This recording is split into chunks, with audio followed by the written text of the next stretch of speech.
Méditation de la communauté des disciples du Christ vivant en ce jeudi de la 3e semaine de l'Avent, année liturgique A. Évangile de Jésus-Christ selon saint Matthieu, au chapitre 1, les versets 18 à 24. Voici comment fut engendré Jésus-Christ. Marie, sa mère, avait été accordée en mariage à Joseph, avant qu'ils aient habité ensemble. Elle fut enceinte par l'action de l'Esprit Saint. Joseph, son époux, qui était un homme juste et ne voulait pas la dénoncer publiquement, décida de la renvoyer en secret. Comme il avait formé ce projet, voici que l'ange du Seigneur lui apparut en songe et lui dit : « Joseph, fils de David, ne crains pas de prendre chez toi Marie ton épouse, puisque l'enfant qui est engendré en elle vient de l'Esprit Saint. Elle enfantera un fils et tu lui donneras le nom de Jésus, c'est-à-dire le Seigneur sauve, car c'est lui qui sauvera son peuple de ses péchés. Tout cela est arrivé pour que soit accomplie la parole du Seigneur prononcée par le prophète. Voici que la Vierge concevra et elle enfantera un fils. On lui donnera le nom d'Emmanuel, qui se traduit Dieu avec nous. Quand Joseph se réveilla, il fit ce que l'ange du Seigneur lui avait prescrit. Il prit chez lui son épouse. Acclamons la parole de Dieu. Méditation.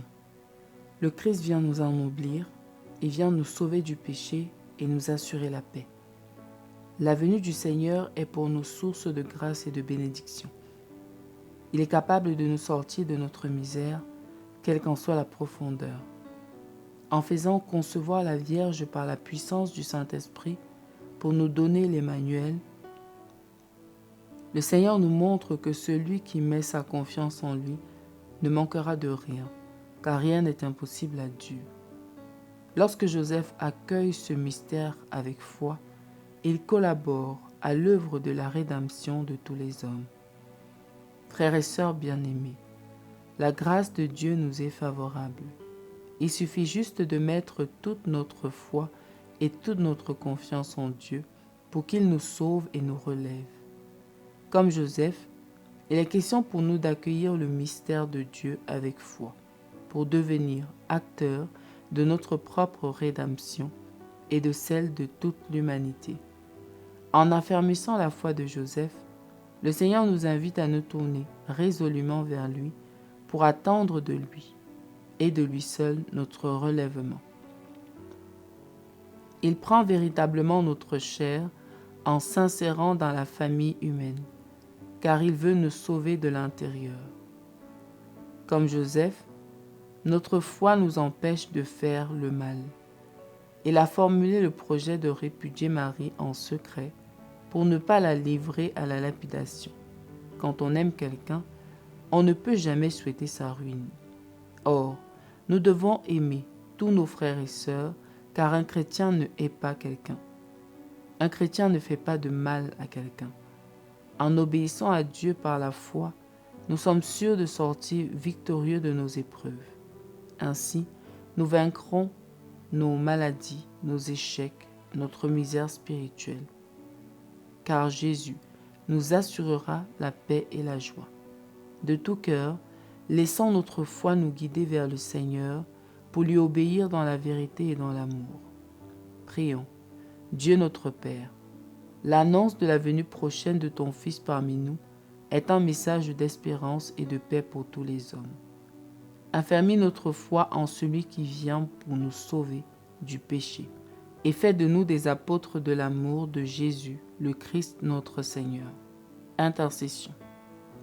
Seigneur, nous te prions pour tous nos frères et sœurs qui ignorent l'immense trésor de ton amour et recherchent la paix dans les vanités. Guide leurs pas vers ton Fils Jésus-Christ qui vient sauver tous les hommes sans exclure aucun.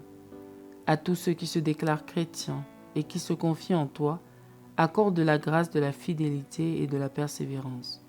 Que la déchéance du monde ne les aveugle pas, mais qu'ils sachent garder la foi et attendre patiemment de toi le réconfort et le relèvement. Exercice spirituel. Arrêtons-nous un instant pour méditer sur notre attitude au quotidien. Sommes-nous en train de préparer la venue du Seigneur? Quel est le contenu de nos attentes par rapport au Fils de Dieu qui vient parmi nous? Est-il pour nous l'unique recours ou bien est-il plutôt un essai parmi tant d'autres? Croyons-nous vraiment que le Seigneur peut nous sortir de notre détresse pour faire de nous des personnes meilleures?